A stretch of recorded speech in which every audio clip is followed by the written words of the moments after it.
This episode is brought to you by State Farm.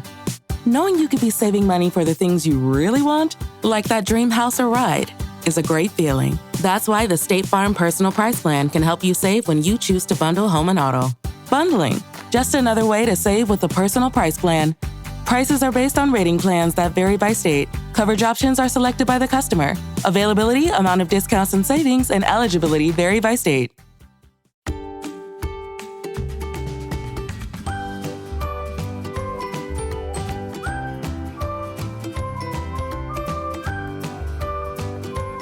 Hello there, I'm Nurse Mo, and welcome to Mo's Monday Minute. This is a shorty episode of the Straight A Nursing Podcast where I share a quick tip you can start using to improve your practice or habits right away.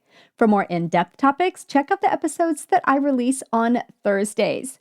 So a few weeks back, maybe more like 10 weeks back, I'm not really sure, but I briefly talked about what to do when you get a blood pressure reading that doesn't make sense. Could be too high, could be too low. I wanted to dive in a little bit deeper into some things that can cause a falsely elevated blood pressure reading. So, you know the basics. The cuff is too tight or the cuff is too small. But here's some that you might not know about. So first off, the legs should be uncrossed.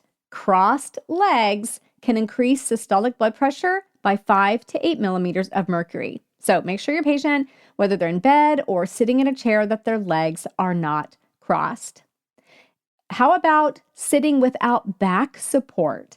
If your patient is sitting in a chair but leaning kind of forward so their back is not supported, or sitting at the side of the bed without their back supported, this can increase systolic blood pressure by up to 6 millimeters of mercury.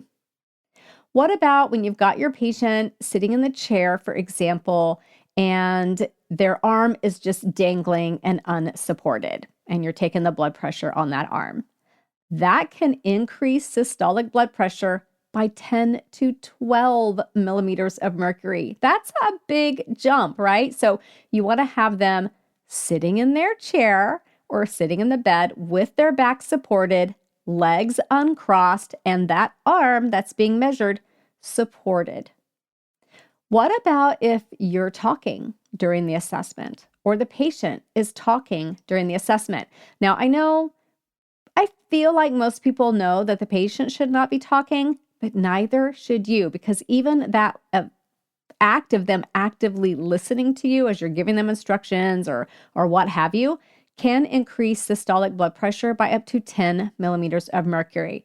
So we want everybody to be nice and quiet while the reading is taking place. This one's really, really hard for me. I am not going to lie.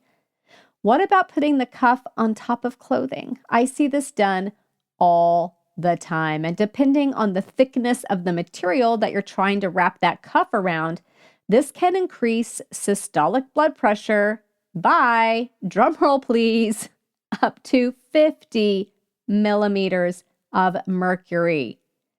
50 millimeters of mercury. That's huge.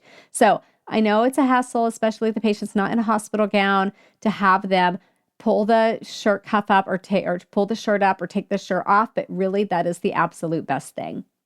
And then again, using too small of a cuff, we all know that one, but did you know that it can increase it by 2 to 10 millimeters of mercury? Of course, it's going to depend on how small it is. And here's another one you may not have known, a full bladder. If your patient has a full bladder, this can increase their reading on their systolic pressure by up to 15 millimeters of mercury. So we have sitting without back support. We have crossed legs, that arm dangling and unsupported, anybody talking during the assessment, cuff on top of clothing, a cuff that's too small, and a full bladder. Think about if your patient had all of those things going on, their blood pressure would be so high and falsely elevated. So make sure you're getting your patients supported in the proper position, resting before you take the reading, all of those things to ensure that you get the most accurate blood pressure that you can. I hope you found this short episode helpful. And again, if you want to dive in deeper to any topic related to nursing school, I've got hundreds of episodes, and those are the Thursday episodes. So make sure you subscribe and go and check them out. See you soon. This podcast is brought to you by Straight A Nursing, a proud member of the Airwave Media Network. For more educational podcasts, check out airwavemedia.com. And for more nursing-related content, go to straightanursingstudent.com.